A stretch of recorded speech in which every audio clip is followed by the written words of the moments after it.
Hello mga lalabs! Tara, samahan nyo kaming mag-bowling dahil ang aking kaibigan, ang company nila ay may pa-free bowling. Wow! May pa-free laro.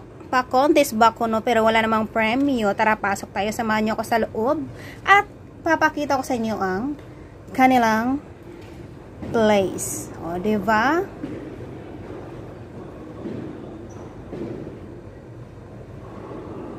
Marami na pala mga tao dyan, mga lalabs. Yung iba nagsisimula ng maglaro, pero hindi pa nagsisimula ang score. Meron ring billiard. At dito na ako, kukuha ko ng sapatos. Lahat na maglalaro, lahat ng mga sasali sa laro ay merong shoes. Pare-pareho lahat ng sapatos. Kailangan magpalit ng sapatos para hindi madulas o hindi ka madisgrasya o hindi ka maslide. Siyempre, safety first ba kuno? Tara, samahan nyo ako. Magpapalit muna ako ng sapatos. At meron pala silang mga free foods, free junk foods, free water, free juice. At meron ding pa pizza. Yes, bonggisios ha, pizza. Okay na yun, chokes. In fairness, masarap ang order nilang pizza. Masarap ang lasa. Ewan ko lang kung saan sila nag-order. Parang gusto ko mag-order rin ng ganun. Yun, nakapagpalit na rin ako ng sapatos at mag-start na ako maglaro. Nag-start na pala ang score niyan, mga lalas, pero hindi ako kasali sa score ha. Bali, nakikisali lang talaga ako. Ako lang ang nag-substitute ng aking kaibigan na laro. Yun, nakiki-choose pa yung isa, oh, nakasama nila.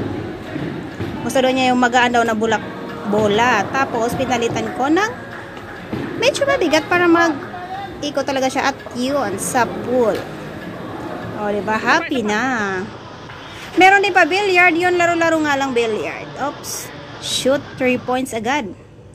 At dito minute ko na dahil may sounds. Baka alam nyo na, makapiright tayo. Dahil bawal kay Lolo. Imot-imot muna ang pig dyan. Alone, mag-isa dahil wala naman akong kakilala dyan. Ang kasama ko lang may kakilala dahil company niya yan.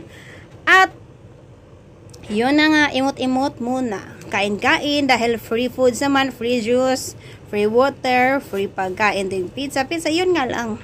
Hindi naman kailangan marami, hindi katulad sa Pinas na kung ano-ano kailangan talaga may kanin, may mga ulam, may mga lechon, o diba?